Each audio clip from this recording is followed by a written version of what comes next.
કુસુમમ વર્ણ સંપન્નમ ગંધહીનમ ન શોભતે ક્રિયાહીનમ મધુરમ વચનમ તથા. જે પ્રકારે ગંધહીન થવા પર સુંદર મજાના રંગોથી સુશોભિત એવા પુષ્પો એ શોભા નથી આપતા, એ જ પ્રકારે કર્મહીન થવા વાળો મનુષ્ય એ ભલે પછી મધુરભાષી હોય તે પણ શોભા નથી આપતો. એટલે સીધું કહીએ તો એ વ્યક્તિ પણ આપણા માટે નકામો છે. નમસ્કાર, વીટીવીની ખાસ રજૂઆત ભવિષ્ય દર્શન કાર્યક્રમમાં આપનું સ્વાગત છે. હું છું અંકુર રાવલ. ચરૈવેતી ચરન વે મધુવિંદતી ચરન સ્વાદુ મુદંબરમ સૂર્યસ્ય પશ્ય શ્રેમાણમ યોન તંદ્રયતે ચરન. ऐतरेय બ્રાહ્મણ ઉપનિષદનો આ શ્લોક આપણને હંમેશા ચાલતા રહેવાની શીખ આપે છે. જે ચાલતો રહે છે તે મધુર ફળ પામે છે, અંજીર જેવો મીઠો સ્વાદ પામે છે, અને સૂર્યના સૌંદર્યનું કારણ પણ એ જ છે કે તે ચાલતો રહે છે ને એટલા જ માટે એ સૌંદર્ય છે. તેમ આપણે પણ જીવનમાં નિરંતર આગળ વધતા રહેવું, ચાલતા રહેવું, જેમ સૂર્ય ચાલતા રહે છે. ત્યારે નવા વર્ષમાં લાભની પ્રાપ્તિ કેવી રીતે થશે આપણે ગ્રહબળને તો જાણીશું, પણ સાથે સાથે મનમાં નવા વર્ષે એક નિશ્ચય તમારે પણ કરવો પડશે.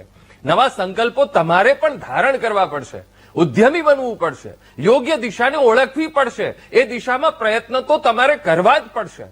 જ્યોતિષ તમને બળ આપશે અને આજે એવા જ લાભની પ્રાપ્તિના ઉપાયો આજે જાણવા છે. અને સાથે જ 12 રાશિઓનું રાશિ ભવિષ્ય અને આપના ફોન કોલ્સના જવાબ તો ખરા જ, જેના માટે આપણી સાથે સ્ટુડિયોમાં જોડાયા છે જ્યોતિષાચાર્ય મુકુંદભાઈ પંડ્યા. મુકુંદભાઈ, સ્ટુડિયોમાં આપનું ખૂબ ખૂબ સ્વાગત. ધન્યવાદ. જય ગણેશ. મુકુંદભાઈ, હવે સૌથી પહેલા આજનું પંચાંગ આપણા દર્શક મિત્રોને જણાવશો. લંબોદર નમસ્તુભ્યમ સતતમ મોદક પ્રિયમ નિર્વિઘ્નમ કુરુ મે દેવા સર્વ કાર્યેષુ સર્વદા. સર્વ દર્શક મિત્રોને જય ગણેશ. દિવાળી પછીનો દિવસ, બેસતા વર્ષ પહેલાનો દિવસ, એટલે કે આજે ધોકા દિવસની આપ સર્વ દર્શક મિત્રોને ઘણી બધી શુભકામનાઓ. દર્શક મિત્રો, ખાસ કરીને આવતીકાલથી શરૂ થનારું નવું વર્ષ, કારણ કે આજે 5:57 એકમની તિથિ બેસે છે. એટલે 5:57 એકમની તિથિ બેસે એટલે જે વર્ષની કુંડલી માંડવાની હોય એ 5:57 મંડાય, અને એ મુજબના ગ્રહો જોઈ અને પછી કહેવામાં આવે કે ભાઈ આવનારું વર્ષ કેવું રહેશે. પરંતુ આવતીકાલે આપણે બેસતું વર્ષ ઉજવવાના છીએ. તો દર્શક મિત્રો, આ નવું વર્ષ તમારા માટે સુખદાયી, આનંદદાયી, લાભદાયી, પ્રગતિદાયી રહે. અને ખાસ કરીને આ વર્ષ એ રાહુનું વર્ષ છે. તો આ રાહુના વર્ષની અંદર કેવી રીતે તમે લાભ મેળવી શકો? અંકશાસ્ત્ર મુજબ આ ગુરુનું વર્ષ છે. તો સ્વાભાવિક રીતે આપણા જીવનની અંદર કેવી રીતે બહેતરીન રિઝલ્ટો આપણે પ્રાપ્ત કરી શકીએ, આ વિષય ઉપર આજે ચર્ચા કરવાની છે. પરંતુ એ પહેલા વાત કરી લઈએ આજના પંચાંગની. દર્શક મિત્રો, આજના પંચાંગની જો વાત કરવામાં આવે તો આજે તારીખ 21/10/2025 અને મંગળવારનો આજે દિવસ બની રહ્યો છે. આશ્વિન માસ કૃષ્ણ પક્ષની અમાવસ્યાની તિથિ આજે સાંજે 5:54 સુધી છે. ત્યારબાદ પ્રતિપદા એટલે કે કારતક મહિનાની શુક્લ પક્ષની એકમની તિથિનો પ્રારંભ થશે. ચિત્રા નામનું આજે નક્ષત્ર રહેશે, વિષકુંભ નામનો આજે યોગ રહેશે, નાગ નામનું આજે કરણ રહેશે. 12 રાશિઓનું ભવિષ્ય કથન જેના આધાર ઉપર કહેવામાં આવશે એવું ચંદ્રમાનું ભ્રમણ. આજના દિવસની અંદર સવારે 9:35 સુધી કન્યા રાશિની અંદર ચંદ્રમાનું ભ્રમણ રહેશે, અને ત્યારબાદ તુલા રાશિની અંદર ચંદ્રમાનું ભ્રમણ રહેશે. એટલે આજે સવારે 9:35 સુધી જે કોઈ પણ બાળકોનો જન્મ થશે તેમની રાશિ કન્યા રહેશે, જેના અક્ષર પઠ અને હણા રહેશે. અને ત્યારબાદ જે બાળકોનો જન્મ થશે તેમની રાશિ તુલા રહેશે, જેના અક્ષર ર અને ત રહેશે. તો આજે જન્મનાર બાળકોનું ભવિષ્ય સુંદર, સુખમય, આનંદમય, હર્ષમય, લાભમય રહે તેવી શુભકામના સાથે જય ગણેશ. બિલકુલ. હવે ખાસ કરીને મુકુંદભાઈ, દિન વિશેષ પણ એક અલગ જ વિષય દર વખતે આપણે આપતા હોઈએ છીએ. હવે આ તો ધોકા દિવસ છે, પણ નવું વર્ષ આવતીકાલથી શરૂ થવા જઈ રહ્યું છે. નવા વર્ષ માટે દિન વિશેષમાં શું છે ખાસ આપણા દર્શક મિત્રો માટે? અંકુરભાઈ, ધોકો શું કામ આવે ખ્યાલ છે? હા, કેવી રીતે આજે દર્શકોને ખબર પડે? દર્શક મિત્રો, ખાસ કરીને જોવા જઈએ તો ઘણા બધા લોકો મનની અંદર એવું મૂંઝવતા હોય કે આ વર્ષની અંદર, કારણ કે ઘણા બધા વર્ષો વચમાં સળંગ બેસતા વર્ષ, દિવાળી પછીનો દિવસ એટલે ધોકો આવ્યો હતો. તો લોકો ઘણું બધું વિચારે કે ભાઈ આ ધોકો કેમ આવતો હશે. દર્શક મિત્રો, આપણી તિથિઓની એક ગણના છે. સ્વાભાવિક રીતે જોવા જઈએ તો એ તિથિઓના ગણનાના આધારે જ્યારે આપણે એ તિથિઓની ગણના કરતા હોઈએ છીએ, અને એ તિથિઓની ગણનાની અંદર જ્યારે 365 દિવસ એ અંગ્રેજી મહિના મુજબ થાય, 360 દિવસ એ આપણા ગુજરાતી મહિના મુજબ થાય. સ્વાભાવિક રીતે એટલા માટે દર મહિનાની અંદર જાન્યુઆરી ગણો તો 31સો મહિનો આવે, ફેબ્રુઆરી ગણો તો 28-29નો મહિનો આવે, માર્ચ ગણો તો 31સો મહિનો આવે. એ રીતના ઇંગ્લિશ મહિનાની અંદર આ વસ્તુ વર્ણવેલી છે. પરંતુ આપણું શાસ્ત્ર છે ને, આપણો સનાતન ધર્મ, આપણો હિન્દુ ધર્મ, એની અંદર ગણિતનું વિશેષ મહત્વ છે. આ ગણિત વિજ્ઞાન સાથે જોડાયેલું છે. કારણ કે આપણા ઋષિમુનિઓએ વર્ષો પહેલા એવું કીધું, ધરણી ગર્ભ સંભૂતમ વિદ્યુત કાંતિ સમપ્રભમ કુમારમ શક્તિ અસ્તંચ મંગલમ પ્રણમામ્યમ. એટલે મંગળ ઉપર કેવી જમીન છે? તો કે ભાઈ લાલ કલરની જમીન છે. વર્ષો પહેલા, જ્યારે તો હજી વૈજ્ઞાનિકો શોધે નહોતા કરતા, એ પહેલા આપણા ઋષિમુનિઓએ આ બધી વસ્તુઓ કહી દીધી. ચાંદી આપણે દીકરીને પહેરાવીએ છીએ તો શું કે ભાઈ ચાંદી પહેરાવી જોઈએ, ચાંદીથી શીતળતા મળે, ઠંડારક રહે. તો એ આપણા ઋષિમુનિઓએ પહેલા કીધું કે ક્યાંક ને ક્યાંક આજ આપણા જીવનની અંદર બેટર રિઝલ્ટ મળી શકે. એવી રીતે દર્શક મિત્રો, નક્ષત્ર, યોગ, કરણ અને તિથિ, આ બધાનું એક અલગ અલગ ગણિત હોય છે. અને એ ગણિતના આધાર ઉપર જ્યારે દિવસની વધઘટ થતી હોય છે ત્યારે આપણે ક્યાંક ને ક્યાંક આ વસ્તુઓ જોઈ શકતા હોઈએ છીએ.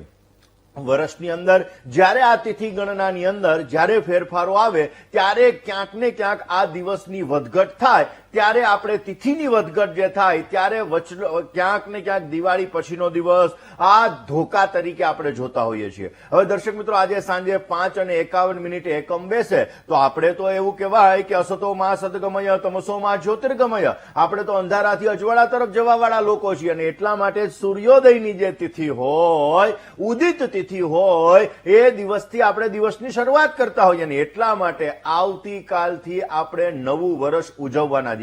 હા, એક વાત અલગ છે કે ઘણા બધા સૌરાષ્ટ્રની અંદર, ઘણા બધા જિલ્લાઓની અંદર આજે લોકો છે એ પોતે નવા વર્ષ તરીકેની ઉજવણી કરતા હશે. પરંતુ હું એવું કહું છું કે આપણે અસતોમાં સદગમય તમસોમાં જ્યોતિર્ગમય. અને એટલા માટે ઉદિત તિથિ આવતીકાલે પ્રતિપદા છે. આજે સાંજે 5:51 બેસે એટલે એ પછી સૂર્યાસ્ત થઈ જાય. તો સૂર્યાસ્ત થાય એના કરતા સૂર્યોદયની તિથિ ઉત્તમ ગણાય. એટલા માટે આવતીકાલની સવારે જ્યારે ઉદિત તિથિ ચાલુ થાય ત્યારે નવી ઉર્જા, નવી એનર્જી, નવી શક્તિ દ્વારા આપણે નવા વર્ષનો પ્રારંભ કરવાનો. નવું વર્ષ તમારા માટે સોનામાં સુગંધ લઈને આવેલું છે. કારણ કે દર્શક મિત્રો, આ નવું વર્ષ છે ને, દરેક વર્ષ છે એ વર્ષનો એક રાજા હોય, એક મંત્રી હોય, અને એના આધાર ઉપર આખા વર્ષની ગણના કરવામાં આવતી હોય. અને એ ગણના આપણે ભવિષ્ય દર્શન કાર્યક્રમની જેમ સાંજના સમયે વિશેષ કાર્યક્રમ રાખેલો. એ કાર્યક્રમની અંદર ગઈકાલે પણ કીધું, પરમદી પણ કીધું, ઓલેદી પણ કીધું, આજ સાંજે પણ કહેવાના છીએ. એટલે ક્યાંક ને ક્યાંક જોવામાં આવે તો આ જે ગણના છે, આ ગણનાના આધારિત ઉપર વર્ષની અંદર ખેડૂતો માટે કેવું વર્ષ રહેશે, વિદ્યાર્થીઓ માટે કેવું વર્ષ રહેશે, આ બધી વસ્તુઓ એ વર્ષના ગણિતના આધારે કહી શકાય. જેવી રીતે હોળીના દિવસે હોળીની ઝાર કઈ દિશામાં જાય એ ઉપરથી વરસાદની ને બધી આખા વર્ષની શક્યતાઓ જાણી શકાય. મકર સંક્રાંતિની અંદર પણ આપણે એવી રીતે જાણી શકીએ. એવી જ રીતે દર્શક મિત્રો, વર્ષ કુંડલીના આધાર ઉપર આ વસ્તુ આપણે જાણી શકીએ. હવે દર્શક મિત્રો, આ વર્ષમાં નવા નિયમો લેવાના, નવા કામો કરવાના, તો એમાં જ્યોતિષ કઈ રીતે તમારે સહાયક બને. હવે તમને ખબર હોય કે અહીંથી સોમનાથ જવું છે, રસ્તામાં 6 ટ્રેકનો રોડ બને છે, એટલે ક્યાંક ને ક્યાંક તમારા જીવનની અંદર તમારે આ સમયગાળો એવો રહે કે એની અંદર સાચવીને ચાલવાનું હોય. તો એ તમને ખબર હોય કે રાજકોટ થી જુનાગઢ વચ્ચેનો જે રોડ છે એમાં બહુ સાચવીને ચાલવું પડે. તો એ તમે શું કરો, મેન્ટલી પ્રિપેર જો. એવી જ રીતે વર્ષની જે કુંડલી છે, આ વર્ષની કુંડલીનો જે રાજા છે એ રાહુ મહારાજ છે. હવે રાહુ મહારાજ છે તો રાહુ ટેકનોલોજીનો કારક પણ ગ્રહ છે. દર્શક મિત્રો, આ વર્ષમાં જેટલો તમે ટેકનોલોજીનો ઉપયોગ કરશો એટલો તમને સારો લાભ મળી શકશે. ટેકનોલોજી આ વર્ષની અંદર તમારા ઉપર હેવી થતી જણાશે. એટલે એ આઈનો જે ઉદય થયો છે, એ આઈનો ઉદય ક્યાંક ને ક્યાંક આ વર્ષની અંદર બેટર રિઝલ્ટ તમારા જીવનની અંદર આપેલા. આપણે એ આઈનો એક ભાગ બની જઈશું. જેવી રીતે 1983 સાલની અંદર જયારે કોમ્પ્યુટરનો આવિષ્કાર થયો અને એ પછી આપણે જોયું કે કોમ્પ્યુટર આપણો એક હિસ્સો બની ગયો, એવી રીતે એઆઈ આપણો એક હિસ્સો બનતો જણાશે. હવે દર્શક મિત્રો, ક્યાંક ને ક્યાંક આ વર્ષની શરૂઆતની અંદર નવા નવા સંકલ્પો લેવાના છે. આપણે નવું નવું જાણવાનું છે. કારણ કે દિવસે ને દિવસે આપણે વિદ્યાર્થી જ છીએ. ગમે તેવો તમારા અંદર જ્ઞાન ભરેલું હોય છતાં આપણે આજીવન વિદ્યાર્થી છીએ. નવું નવું આપણને શીખવા મળે છે. અને એ નવી નવી વસ્તુઓ જયારે આપણે શીખીએ, કોઈ વ્યક્તિ સંપૂર્ણપણે પૂર્ણ હોતો નથી. પછી એ કોઈ પણ વ્યક્તિ હોય, હું હોઉં તોય ભલે, અંકુરભાઈ હોય તોય ભલે, બીજા કોઈ પણ વ્યક્તિ હોય તોય ભલે, આજીવન દરેક વ્યક્તિ વિદ્યાર્થી છે. નવું નવું કંઈક ને કંઈક એને શીખવા મળે છે. પછી એની પાસે જ્યોતિષનું જ્ઞાન હોય તો જ્યોતિષમાં પણ શીખવા મળે, વેદનું જ્ઞાન હોય તો વેદમાં પણ શીખવા મળે, વ્યાપારનું જ્ઞાન હોય તો વ્યાપારમાં પણ શીખવા મળે, અરે જમીનનું જ્ઞાન હોય તો 7/12ની નકલમાં શીખવા મળે. એટલે આ બધી વસ્તુઓની જયારે વાત કરતા હોઈએ ત્યારે ક્યાંક ને ક્યાંક જોવા જઈએ તો આ વર્ષ તમારા માટે નવી નવી વસ્તુઓનો આવિષ્કાર કરવાનું છે, નવું નવું શીખવાનું છે. એટલે જેટલું તમે આ વર્ષની અંદર તમારે સક્સેસ જોઈએ છીએ, સારો લાભ જોઈએ છીએ, પ્રગતિ જોઈએ છીએ, તમારા જીવનની અંદર તમારો એક ગોલ છે ને એ ગોલને તમારે પ્રાપ્ત કરવો છે, તો રાહુનું વર્ષ છે. રાહુ શું કરે? એક્સિડેન્ટલી આપે, પણ મહેનત કરી હોય તો આપે. બાકી તો રાહુ બિચારા રાહુ મહારાજ ક્યાંથી આપવાના? એટલા માટે આ વર્ષની અંદર જેટલું તમે જ્ઞાન અર્ચીવ કરશો, જેટલો તમારા જીવનની અંદર તમે ગોલ નક્કી કરશો, જેટલા તમે પ્લાનિંગથી ચાલશો, એટલો તમને બેટર રિઝલ્ટ મળતું જણાશે. હવે દર્શક મિત્રો, આ વર્ષની અંદર ઘણા બધા લોકો શું હોય, કારણ કે રાહુ છે એ શું કરે? શોર્ટકટથી પૈસા કમાવાના વિચાર આવે કે ના ના ના, હું ઝડપથી પૈસા વાળો થઈ જાઉં, મારે તો બસ હવે ગમે એમ કરીને પૈસા વાળું થઈ જાઉં. એટલા માટે કા શેર બજારમાં રોકાણ કરે, કા સોના ચાંદીમાં રોકાણ કરે, અને કા પછી કાંઈક ને કાંઈક બીજી વસ્તુઓ કરે, જેના લીધે ઝડપથી પૈસા વાળા થવાના પેલા પોતે પ્રયત્ન કરે. પણ દર્શક મિત્રો, આ રાહુ મહારાજનું વર્ષ છે. રાહુ તમને એક્સિડેન્ટલી આપશે તો એક્સિડેન્ટલી લઈ પણ લેશે. એટલા માટે આ વર્ષની અંદર જેટલું બને એટલું સાવચેતીપૂર્વક તમે તમારા કાર્ય કરશો તો વિશેષ લાભ મળી શકે. અણધાર્યું સાહસ ન કરવું એ પણ તમારા માટે હિતાવહ, કારણ કે મીન રાશિની અંદર શનિ મહારાજ ચાલે છે પાછા આ વર્ષની અંદર. હવે મીન રાશિની અંદર શનિ મહારાજ છે, કુંભ રાશિની અંદર અત્યારે રાહુ મહારાજ ચાલી રહ્યા છે. ઓલરેડી કર્કમાં ગુરુ આવશે, મિથુનમાં ગુરુ આવશે, પાછો કર્કમાં ગુરુ મહારાજ આવશે ને પછી સિંહ રાશિની અંદર ગુરુ મહારાજ આવશે. એટલે ક્યાંક ને ક્યાંક જોવા જઈએ તો જે આ વર્ષ હશે, આ વર્ષની અંદર નવું જ્ઞાન મેળવવાનું, નવું સાહસ કરવાનું, પરંતુ સમજી વિચારીને સાહસ કરવું બહુ હિતાવહ છે. દર્શક મિત્રો, રાહુનું વર્ષ છે એટલે મેં હમણાં જ વાત કરી, લોકો શોર્ટકટથી પૈસા કમાવાનો વિચાર કરશે એટલે ફ્રોડ બહુ થશે. આ વર્ષની અંદર ફ્રોડની ઘટનાઓ બહુ બનશે, બેન્કિંગને લગતી ઘટનાઓ પણ બહુ જ બનશે. એટલે આ વર્ષની અંદર બને એટલી તમારે સાવચેતી રાખવી બહુ જ જરૂરી રહેશે. કારણ કે જેટલા તમે સાવચેતીપૂર્વક ચાલશો, જેટલા તમે તમારા જીવનની અંદર આ બધી વસ્તુઓનો વિચાર કરીને ચાલશો, તો બેટર તમારા જીવનની અંદર ઉત્તમ પ્રકારનો તમે લાભ પણ મેળવી શકશો. દર્શક મિત્રો, આ વર્ષ ક્યાંક ને ક્યાંક જોવા જઈએ તો રાહુની એનર્જીની સાથે સાથે ગુરુ મહારાજની એનર્જીને પણ લઈને આવેલું છે.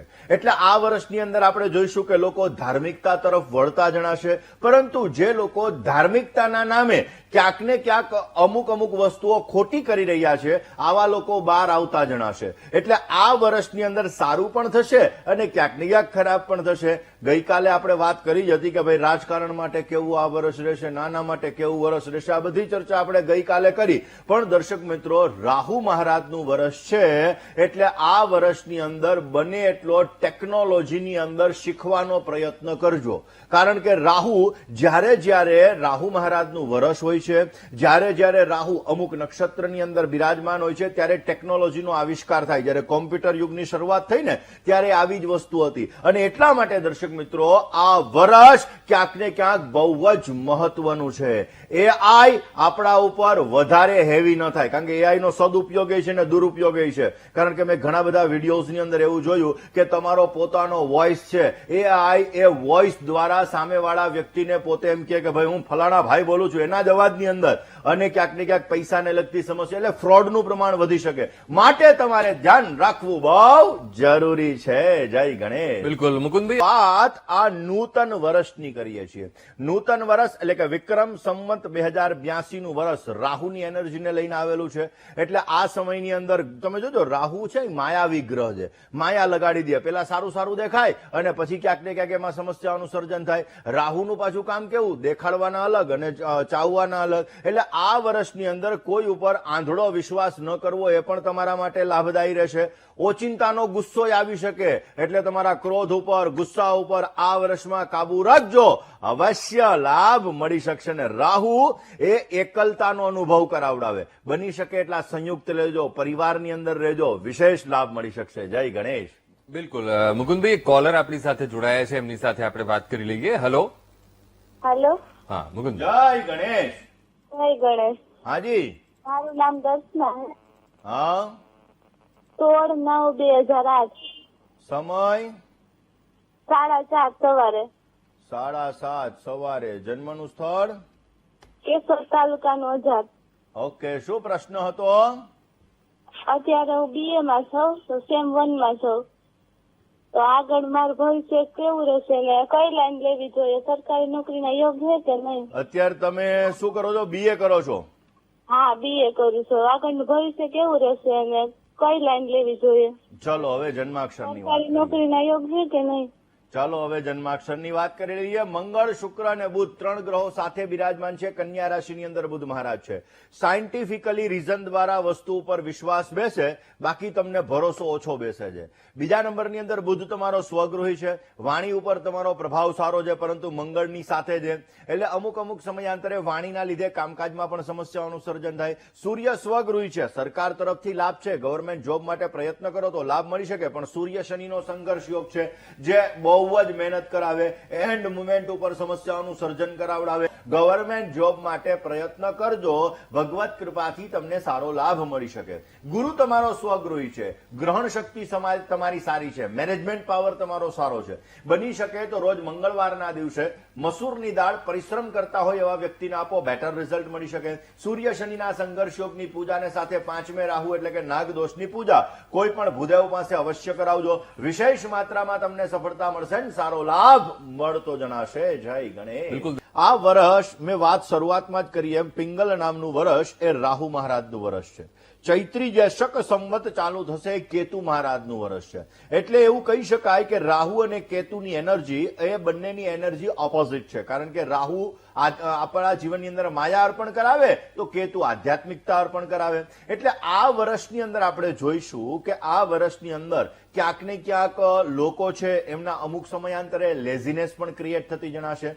પૈસાઓનો દોર જે ક્યાંક ને ક્યાંક જોવા જઈએ તો જે લોકોની પાસે પૈસા છે, નાણાં છે, રૂપિયા છે, આવા વ્યક્તિઓ ક્યાંક ને ક્યાંક વધારે પડતા, કારણ કે રાહુ પ્રધાન છે, એટલે આવા વ્યક્તિઓને વિશેષ લાભ મળી શકે. જે લોકોના જીવનની અંદર સમસ્યા છે એના જીવનની અંદર સમસ્યાઓ થોડી ઘણી વધતી પણ જાય, આવા પણ યોગો બની શકે. પણ ટેન્શન લેવાની જરૂર નથી.